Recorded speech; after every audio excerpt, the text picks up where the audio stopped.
Dear friends, കഴിഞ്ഞ വീഡിയോയിൽ നമ്മൾ പ്രൈമറി, സെക്കൻഡറി, ടെർഷ്യറി ആൽക്കഹോൾസിനെ ലൂക്കാസ് ടെസ്റ്റ് വെച്ച് എങ്ങനെയാണ് തിരിച്ചറിയുന്നത്, ഒരു ലാബ് ടെസ്റ്റ് വഴി എങ്ങനെ തിരിച്ചറിയാമെന്ന് മനസ്സിലാക്കി. ഇന്ന് നമ്മൾ പ്രൈമറി, സെക്കൻഡറി, ടെർഷ്യറി അമീൻസിനെയാണ് എടുക്കുന്നത്. ഈ അമീൻസിനും നമുക്ക് സ്പെഷ്യൽ റിയേജൻസ് ഉണ്ട്. അതിലാദ്യത്തേന്ന് പറയുന്നത് ഹിൻസ്ബർഗ് റിയേജൻ്റാണ്. Hinsberg reagent. അതുപോലെ രണ്ടാമത് നമുക്ക് HNO2 നൈട്രസ് ആസിഡ്. ഇങ്ങനെ രണ്ട് ടെസ്റ്റാണ് നമ്മളിന്ന് ഡിസ്കസ് ചെയ്യുന്നത്. ഹിൻസ്ബർഗ്.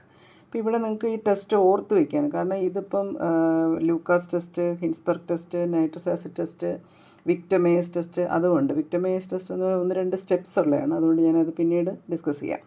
അപ്പോൾ ഇതിങ്ങനെയുള്ള ടെസ്റ്റുകൾ കേൾക്കുമ്പോൾ നിങ്ങളത് നന്നായി പഠിച്ച് വെച്ചിരിക്കുന്നവർക്ക് കുഴപ്പമില്ല. അല്ലെങ്കിൽ നിങ്ങൾ ബുദ്ധിമുട്ട് വരും. എങ്ങനെയാണ് ഇത് ഓർത്ത് വയ്ക്കുക? ഹിൻസ്ബർഗ് ഏതിനാണ് വരുന്നത്? HNO2 ഏതിനാണ് വരുന്നത്? ഈ HNO2 നമുക്ക് എപ്പോഴും നൈട്രസ് ആസിഡ് അമീൻസിൽ വരുന്നുണ്ട്, ഡയസറ്റൈസേഷനിലൊക്കെ വരുന്നുണ്ട്. എന്നിരുന്നാലും ഞാനിവിടെ ഒരു ചെറിയൊരു നമുക്കിത് ഓർത്ത് വയ്ക്കാനുള്ള ഒരു ക്ലൂ എടുക്കാൻ പോവാണ്. അതായത് അമീൻസ് എന്ന് പറയുമ്പോൾ നിങ്ങൾക്ക് പ്രൈമറി എന്ന് പറയുമ്പോൾ അത് RNH2, സെക്കൻഡറി എന്ന് പറയുമ്പം R2NH, ടേർഷ്യറി എന്ന് പറയുമ്പം R3N. അപ്പോൾ ടേർഷ്യറിയിൽ ഈ അമോണിയയുടെ 3 ഹൈഡ്രജനും ആൽക്കൈൽ റാഡിക്കലും കൊണ്ട് സബ്സ്റ്റിറ്റ്യൂട്ട് ചെയ്തതാണ്. അപ്പോൾ ജനറലായിട്ട് ഈ NH2 വരണമെന്നാണ്. അമീൻ നമ്മൾ NH2 വരണം, അല്ലെങ്കിൽ NH3യുടെ അമോണിയയുടെ ഡെറിവേറ്റീവ് അങ്ങനെ എടുത്താൽ മതി. അമോണിയയുടെ ഡെറിവേറ്റീവിൽ ഈ Nഉം വേണം Hഉം വേണം, അല്ലെങ്കിൽ Hഉം വേണം Nഉം വേണം, അല്ലേ? HN. അപ്പോൾ നമുക്ക് ഹിൻസ്ബർഗ് ഒന്ന് എടുക്കാം. ഹിൻസ്ബർഗിൽ ഞാൻ ഇങ്ങനെ എഴുതുന്നത് ഹിൻസ്ബർഗ്. അപ്പോൾ HN ഉണ്ട്. അതുപോലെ തന്നെ നൈട്രസ് ആസിഡ്, അതിനകത്തും HN ഉണ്ട്. അപ്പോൾ ഇത് രണ്ടും ഓർത്ത് വെക്കാം. ഹിൻസ്ബർഗ് ടെസ്റ്റും HNO2 ടെസ്റ്റും നമുക്ക് NH2നെ അല്ലെങ്കിൽ അമീൻസിനെ ഡിസ്റ്റിങ്വിഷ് ചെയ്യാനാണ്. അപ്പോൾ സെക്കൻഡറി ആകുമ്പം NH2 എന്നുള്ളത് NH ആയി മാറും, ടേർഷ്യറി ആകുമ്പോൾ അത് N ആയി മാറും. ഈ ഒരു വ്യത്യാസം, അല്ലേ? എങ്കിൽ നമുക്കിനി ഹിൻസ്ബർഗ് ടെസ്റ്റും അതുപോലെ നൈട്രസ് ആസിഡ് ടെസ്റ്റും ഒന്ന് നോക്കാം. ഓക്കെ, അപ്പോൾ നമുക്ക് ഹിൻസ്ബർഗ് എടുക്കാം. ഇവിടെ ഞാൻ എഴുതിയിട്ടുണ്ട് ഹിൻസ്ബർഗ് ടെസ്റ്റ്, HN. ഓക്കെ, അപ്പോൾ ഇവിടെ എന്താണ് ഹിൻസ്ബർഗ് റിയേജൻറ്റ്? ഒരു റിയേജൻ്റാണ് ഇത്. പക്ഷേ ഒരു മീഡിയവും കൂടെ വേണം നമുക്കിവിടെ. ഈ മീഡിയത്തിൻ്റെ കാര്യം നമുക്ക് പിന്നീട് ഒന്നുകൂടി ഡിസ്കസ് ചെയ്യാം. Anyway, benzene sulphonyl chloride, that is the Hinsberg reagent. Reagent is benzene sulphonyl chloride. നിങ്ങളിത് കാർബോക്സിലിക് ആസിഡിൻ്റെ കേസിൽ കാർബോക്സിലിക് ആസിഡ്, സൾഫോണിക് ആസിഡ്, അതിൻ്റെ ഡെറിവേറ്റീവ്സ്. അപ്പോൾ അസൈൽ ക്ലോറൈഡിൽ പിന്നെ നമുക്ക് CH3COCl പോലെ സൾഫോണിക് ആസിഡിൻ്റെ അസൈൽ ക്ലോറൈഡാണിത്. അതുകൊണ്ടാണ് അത് സൾഫണൈൽ ക്ലോറൈഡ് എന്ന് പറയുന്നത്. എനിവേ, അപ്പോൾ അതിൻ്റെ റിയാക്ഷൻസിലും ഇത് നമുക്ക് ഇൻക്ലൂഡ് ചെയ്യാവുന്നതാണ്. ഇങ്ങനെ കണക്റ്റഡ് ആണ് ഓരോ റിയാക്ഷനും. ഒരിടത്ത് മെത്തഡ് ഓഫ് പ്രിപ്പറേഷനിലാണെങ്കിൽ മറ്റൊരിടത്ത് അത് റിയാക്ഷനിലായിട്ട് വരും. അങ്ങനെ നമുക്ക് എല്ലാ റിയാക്ഷൻസും കണക്റ്റ് ചെയ്ത് പഠിക്കാവുന്നതാണ്. അപ്പോൾ നമുക്ക് നോക്കാം ഈ ഹിൻസ്ബർഗ് റിയേജൻറ്റ് എന്താണ് ചെയ്യുന്നത്. പ്രൈമറി അമീൻ. പിന്നെ ഇവിടെ നമ്മൾ മീഡിയത്തിൻ്റെ കാര്യം പറഞ്ഞു, കോൾഡ് അക്വസ് NaOH. അപ്പോൾ ആൽക്കലൈൻ മീഡിയത്തിലാണ് ഈ റിയാക്ഷൻ നമ്മൾ ചെയ്യുന്നത്. അത്രയും മനസ്സിലാക്കിയാൽ മതി.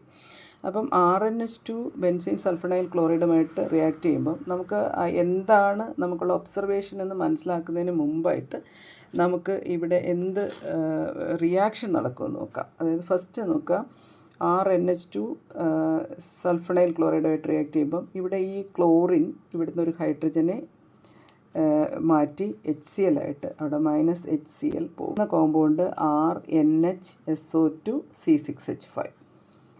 RNHSO2C6. ബാക്കിയൊക്കെ നമുക്ക് പിന്നീട് നോക്കാം. ഇതാണ് ഇവിടുത്തെ കോമ്പൗണ്ട്. സോഡിയം ഹൈഡ്രോക്സൈഡ് മീഡിയത്തിലാണ് ഈ റിയാക്ഷൻ നടക്കുന്നത് എന്നതുകൊണ്ട് ഈ കോമ്പൗണ്ടിനൊരു പ്രത്യേകതയുണ്ട്. ഈ സൾഫണൈൽ ഗ്രൂപ്പ്, ഈ ബെൻസീൻ സൾഫണൈൽ ഗ്രൂപ്പ് അറ്റാച്ച് ചെയ്തിരിക്കുന്നതുകൊണ്ട് ഈ ഹൈഡ്രജൻ എന്ന് പറയുന്നത് ഈസി ആയിട്ട് H+ ആയിട്ട് മാറാൻ സാധ്യതയുണ്ട്. ഒരു അസിഡിക് ഹൈഡ്രജനാണ് ഈ H. അപ്പോൾ ഒരു ആൽക്കലൈൻ മീഡിയത്തിൽ ഈ അസിഡിക് ഹൈഡ്രജൻ ഉണ്ടെങ്കിൽ തീർച്ചയായിട്ടും ഈ Hനെ മാറ്റിയിട്ട് അവിടെ സോഡിയം വന്നിട്ടായിരിക്കും സോൾട്ട് അവിടെ കിടക്കുന്നത്. ഇപ്പോൾ സോഡിയത്തിൻ്റെ സോൾട്ട് എല്ലാം സോലിബിളാണ്. ഏത് സോൾട്ടാണെങ്കിലും സോഡിയമാണ് ഫോം ചെയ്തതെങ്കിൽ അത് sodium salt of any acid is soluble. അതുകൊണ്ട് ഈ സൾഫോണിക് ആസിഡ് പോലും അതിൻ്റെ സോഡിയം സോൾട്ട് സോലിബിളായിട്ടാണ് ഇവിടെ കാണുന്നത്. അതുകൊണ്ട് നമുക്ക് ഈ ഒരു റിയാക്ഷൻ, സോഡിയം ഹൈഡ്രോക്സൈഡ് മീഡിയത്തിൽ ബെൻസീൻ സൾഫണൈൽ ക്ലോറൈഡ് ആഡ് ചെയ്ത് കഴിഞ്ഞാൽ നമുക്ക് ഒരു റിയാക്ഷൻ ഇവിടെ കാണാൻ പറ്റില്ല, ഒബ്സർവേഷൻ ഇല്ല. പക്ഷേ ഈ സൊല്യൂഷനെ നമ്മളൊന്ന് ആസിഡിഫൈ ചെയ്താൽ എന്ത് പറ്റും? സോഡിയം ഹൈഡ്രോക്സൈഡ് അവിടെ ന്യൂട്രലൈസ് ചെയ്യും. അപ്പോഴായിരിക്കും ഈ കോമ്പൗണ്ട് RNH, ഈ അസിഡിക് ഹൈഡ്രജൻ ഉള്ള സൾഫണൈൽ ഡെറിവേറ്റീവ് അവിടെ പുറത്തേക്ക് വരുന്നത്. അപ്പോൾ അത് നമുക്കവിടെ ഒരു പ്രസിപ്പിറ്റേറ്റ് ആയിട്ട് കിട്ടും. അപ്പോൾ ഇവിടെ നമ്മൾ ആൽക്കഹോളിൻ്റെ കേസിൽ immediate precipitation, immediate turbidity, slow turbidity, no turbidity but turbidity on heating, ഇങ്ങനെയാണ് ഡിസ്റ്റിങ്വിഷ് ചെയ്തതെങ്കിൽ ഇവിടെ നമുക്ക് കിട്ടുന്ന എന്താണ്? ഈ ഹിൻസ്ബർഗ് റിയേജൻറ്റ് ആൽക്കലൈൻ മീഡിയത്തിൽ ആഡ് ചെയ്യുമ്പോഴത്തേക്ക് നമുക്ക് ഒരു റിയാക്ഷൻ കിട്ടത്തില്ല പ്രൈമറി അമീനിൽ. പക്ഷേ അസിഡിഫൈ ചെയ്ത് കഴിഞ്ഞാൽ നമുക്കൊരു പ്രസിപ്പിറ്റേറ്റ് കിട്ടും. അപ്പം എന്താണ്? ഹിൻസ്ബർഗ് റിയേജൻറ്റുമായിട്ട് റിയാക്ട് ചെയ്തിട്ട് അസിഡിഫൈ ചെയ്യുക, then you get a precipitate for primary അമീൻ.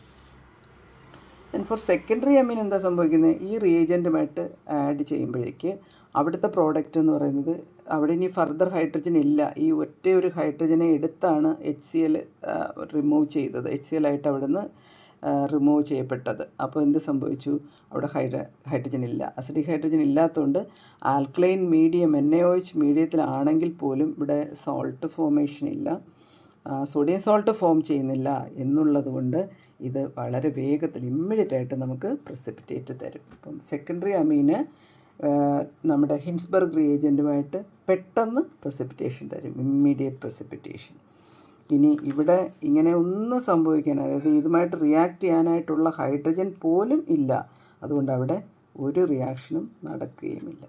അപ്പോൾ നമ്മൾ ആഡ് ചെയ്തിട്ട് റിയാക്ഷനൊന്നും കണ്ടിട്ടില്ല എങ്കിൽ അത് ടെർഷ്യറി അമീനാണെന്നും, ഒഴിക്കുന്ന ഉടൻ തന്നെ സോഡിയം ഹൈഡ്രോക്സൈഡ് മീഡിയത്തിൽ തന്നെ ആ പ്രസിപ്പിറ്റേറ്റ് തരുവാണെങ്കിൽ അത് സെക്കൻഡറി അമീനാണെന്നും, സോഡിയം ഹൈഡ്രോക്സൈഡ് മീഡിയത്തിൽ പ്രസിപ്പിറ്റേറ്റ് തരാതിരിക്കുകയും HCl ആഡ് ചെയ്യുമ്പോൾ പ്രസിപ്പിറ്റേറ്റ് തരുന്നതും പ്രൈമറി അമീനാണെന്ന് മനസ്സിലാക്കാം. So with Hinsberg reagent, that is benzene sulphonyl chloride in called aqueous sodium hydroxide, primary amine reacts and a precipitate is obtained only on acidifying the medium. And for secondary amine, you get an immediate precipitate on treating with the reagent. And for tertiary amine, there is no reaction at all. So you can easily distinguish primary, secondary and tertiary amine with the Hinsberg test. Next is HNO2, that is nitrous acid. Nitrous ആസിഡിൻ്റെ കേസിൽ നമ്മൾ ഡൈസർട്ടൈസേഷനിൽ മനസ്സിലാക്കിയതാണ്. ഇത് nitrous acid generate ചെയ്യണമെങ്കിൽ തന്നെ നമുക്ക് sodium നൈട്രൈറ്റും HCl വേണം, dilute HCl, aqueous NaNO2 dilute HCl കൂടെ mix ചെയ്യുമ്പോഴാണ് ഓൺ ദ സ്പോട്ട് ആണ് വളരെ ഫ്രഷായിട്ട് റിയാക്റ്റീവായിട്ടുള്ള ഇതൊരു സ്റ്റേബിൾ കോമ്പൗണ്ട് അല്ല, ഹൈലി റിയാക്റ്റീവാണ്. അപ്പം ആ മീഡിയത്തിൽ HNO2 ജനറേറ്റ് ചെയ്യുക, അത് നമ്മുടെ അമീനുമായിട്ട് റിയാക്ട് ചെയ്യുക. ഐസ് കോൾഡ് കണ്ടീഷനിലാണ് ചെയ്യുന്നത്. അപ്പോൾ ഈ റിയാക്ഷൻ ചെയ്യുമ്പോൾ എന്ത് സംഭവിക്കും വെച്ചാൽ പ്രൈമറി അമീൻ, ഇവിടെ റിയാക്ഷൻ പ്രോഡക്റ്റ് എഴുതാൻ നമുക്ക് ഈ HNO2ൻ്റെ സ്ട്രക്ചർ എന്ന് പറയുന്നത് OH NO, N double bond O, ഇങ്ങനെയാണ് നൈട്രസ് ആസിഡ് സ്ട്രക്ചർ വരുന്നത്. അപ്പോൾ ഇതൊരു OH ഗ്രൂപ്പും ഒരു NO ഗ്രൂപ്പും ഇവിടെ വെച്ചിട്ട് ബ്രേക്ക് ചെയ്യുന്ന രീതിയിലാണ് ഇതിൻ്റെ റിയാക്ഷൻസ് വരുന്നത്. അപ്പോൾ RNH OH NO ആയിട്ട് നമുക്കത് മനസ്സിലാക്കാനായിട്ട് നമ്മൾ ഈ RNHൻ്റെ താഴെ അങ്ങ് എഴുതി. അപ്പോൾ അതാ ഇവിടെ നൈട്രജൻ നേർക്ക് നേരെ വരുന്നുണ്ട്. അപ്പോൾ ഇങ്ങനെ അങ്ങ് സ്പ്ലിറ്റ് ചെയ്യുവാണെങ്കിൽ നമുക്ക് എന്തെല്ലാം കോമ്പൗണ്ട്സാണ് കിട്ടുക നോക്ക്. ROH കിട്ടിക്കഴിഞ്ഞു, N2 കിട്ടിക്കഴിഞ്ഞു, ദെൻ H2O വാട്ടറും കിട്ടിക്കഴിഞ്ഞു. അപ്പോൾ എന്താ ഇവിടെ സംഭവിക്കുന്നത്? നൈട്രജൻ, ആൽക്കഹോൾ വന്നത് നമ്മൾ അറിയുകയില്ല, അവിടെ സോലിബിളായിട്ട് കിടക്കും. പക്ഷേ നൈട്രജൻ ഗ്യാസ് ബബിൾ ചെയ്ത് വരും, rapid evolution of nitrogen gas. അപ്പോൾ നമുക്കത് ഇത് മിക്സ് ചെയ്യുമ്പോൾ തന്നെ ബബിളിങ് വരികയാണെങ്കിൽ അത് പ്രൈമറി അമീനാണെന്ന് മനസ്സിലാക്കാം നൈട്രസ് ആസിഡ് റിയാക്ഷനിൽ. ഇനി സെക്കൻഡറി അമീനിലോ ഇങ്ങനെ നൈട്രജൻ ഇവല്യൂഷന് ഒരു സാധ്യതയില്ല. കാരണം ഇവിടെ ഈ ഒരൊറ്റ ഹൈഡ്രജനേ ഇവിടെയുള്ളൂ. അത് ഇവിടെ വാട്ടർ, ഈ Hഉം ഈ OHഉം കൂടി നമുക്ക് വാട്ടർ മോളിക്യൂൾ എലിമിനേറ്റ് ചെയ്യാനായിട്ട് യൂട്ടിലൈസ് ചെയ്ത് കഴിഞ്ഞാൽ പിന്നെ R2NNO ജസ്റ്റ് ഇതങ്ങ് കമ്പൈൻ ചെയ്ത് കിടക്കുകയുള്ളൂ. അതെന്ന് പറയുന്നത് ഒരു ഇൻസോലിബിൾ മെറ്റീരിയലാണ്, ഇൻസോലിബിൾ കോമ്പൗണ്ടാണ്.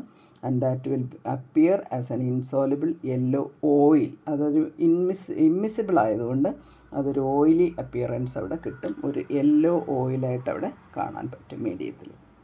ഓക്കെ, ഇനി തേർഡ് ആണെങ്കിലോ നമുക്ക് R3 ടെർഷറിക്ക് എന്താ പറയുന്നത്, R3N ആണെങ്കിൽ ഇതേ നൈട്രസ് ആസിഡുമായിട്ട് റിയാക്ട് ചെയ്യുമ്പോഴത്തേക്ക് ഇങ്ങനെ ഒരു ഹൈഡ്രജൻ പോലും ഇല്ല, വാട്ടർ അവിടെ എലിമിനേറ്റ് ചെയ്യാൻ പറ്റില്ല. ആ ഒരു ബുദ്ധിമുട്ട് കൊണ്ട് സിംപ്ലി ഈ മോളിക്യൂള് ആഡ് ചെയ്യുവാണ്. നമുക്ക് കിട്ടുന്നത് ഇവിടെ ഇങ്ങനെയാണ് സ്പ്ലിറ്റിംഗ് വരുന്നത്, NO2 മൈനസും H+ഉമായിട്ട്. എന്നിട്ട് ആ H+ നൈട്രജനിലേക്ക് ആഡ് ചെയ്തിട്ട് നൈട്രജനെ പ്ലസ് ആക്കും, ഒരു കാറ്റയോണും NO2 മൈനസ് ആനയോണും. ഒരു നൈട്രൈറ്റ് ഫോമിലാണ്, ടെർഷറി അമീനിൻ്റെ ഒരു നൈട്രൈറ്റ് ഫോമിലാണ്. അതെന്ന് പറയുന്നത് ഒരു സോൾട്ട് ഫോമിലായതുകൊണ്ട് അത് സോലബിൾ ആയിരിക്കും, അവിടെ പ്രസിപ്പിറ്റേറ്റ് ഒന്നും ഫോം ചെയ്യുകയുമില്ല. അപ്പം HNO2യുടെ ടെസ്റ്റ് എന്ന് പറയുന്നത് പ്രൈമറി അമീൻ ആണെങ്കിൽ there is a rapid evolution of a gas, that is nitrogen gas. Secondary amine ആണെങ്കിൽ നമുക്കൊരു ഇൻസോലബിൾ യെല്ലോ ഓയിൽ കിട്ടും, ഓയിലി അപ്പിയറൻസാണ് വരുന്നത്. ടെർഷറി അമീൻ ആണെങ്കിൽ ഒരു റിയാക്ഷനില്ല, ഒന്നുമില്ല, ഒരു പ്രസിപ്പിറ്റേറ്റും ഇല്ല, മീഡിയം അങ്ങനെ കാമായിട്ടിരിക്കും, ഒരു സോലബിളായിട്ട് കിടക്കുന്നത്. നമുക്ക് പ്രത്യേകിച്ച് കാര്യങ്ങളൊന്നും അവിടെ കാണാനും പറ്റില്ല.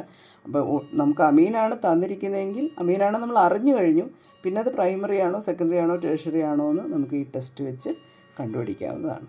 മനസ്സിലായല്ലോ? Okay, thank you.